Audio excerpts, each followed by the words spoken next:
AudioJungle. Ele tinha um índice de acerto muito alto, né, com a psicografia, que chegou a ser até aceito por juízes, né? Acho que eu não sei, mas acho que é um caso inédito na história. Foi um caso inédito na época, mas não foi só um. Ah, São cerca de 6 casos. 6 casos em Minas Gerais, São Paulo, Mato Grosso do Sul e Goiás, em que as psicografias do Chico Xavier foram aceitas como prova.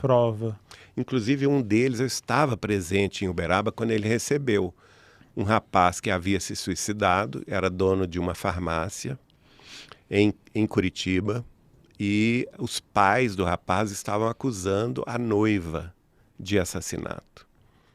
E o rapaz se manifesta pelo Chico, confessando o suicídio e que ele estava muito perturbado no mundo espiritual e mais perturbado ainda, além da culpa de ter premeditado o suicídio, que ele conta tudo que se passou com ele.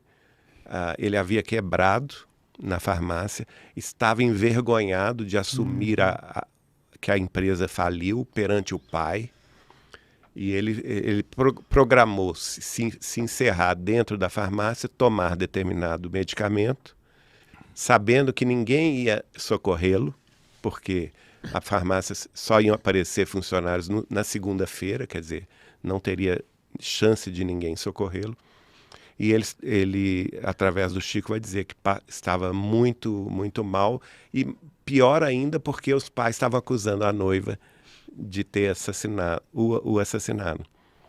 E ele então inocenta a noiva, pede pelo amor. E eu estava lá, eu chorei muito, porque foi muito emocionante. É muito incrível, né? Os pais estavam lá e choraram muito do lado, porque o Chico era assim, as reuniões públicas dele eram sextas e sábados, à noite, começava às 8 da noite e não tinha hora de terminar, igual aqui em São Paulo. Começou às 8, você não sabia que hora que você ia embora. E, geralmente era 4 horas da manhã, 3h30 que acabava, né? Então, normalmente, nessas reuniões, ele recebia 10 mensagens particulares, além da mensagem de um benfeitor. Dessas 10 mensagens, a maioria eram famílias que não tinham nem noção do que é o espiritismo, mas que estavam sofridas de ter perdido entes queridos, que estavam passando pela dor da partida de um ente querido.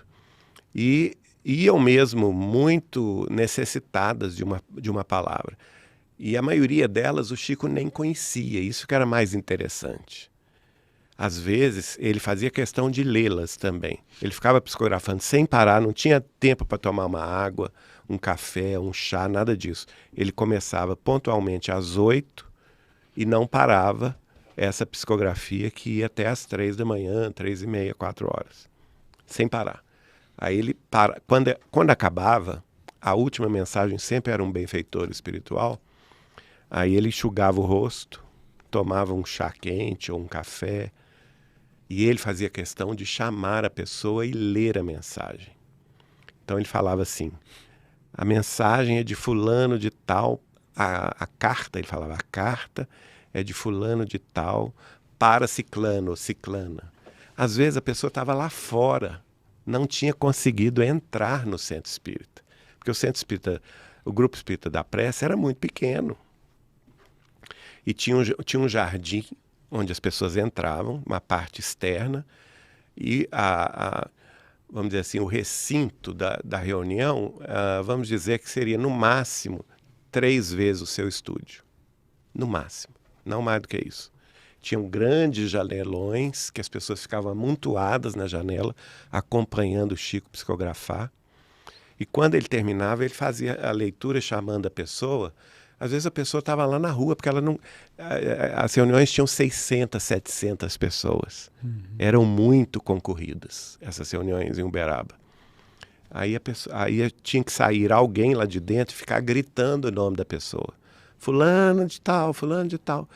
Aí, de repente, vinha o casal ou a pessoa em prantos, porque ela tinha acabado de descer do ônibus, você está entendendo? E ali, esses pais se debulharam ali em lágrimas ao ver a notícia do filho. E o Chico ainda falou com eles: olha, vocês têm que acabar com esse processo. Não esqueçam a moça. E o rapaz pede, pelo amor de Deus, não prossigam com essa acusação indébita. Ela não tem nada com isso, a culpa foi toda minha. Eu escolhi esse caminho da partida do corpo físico e eu estou amargando grandes dores por causa disso, por conta disso, né?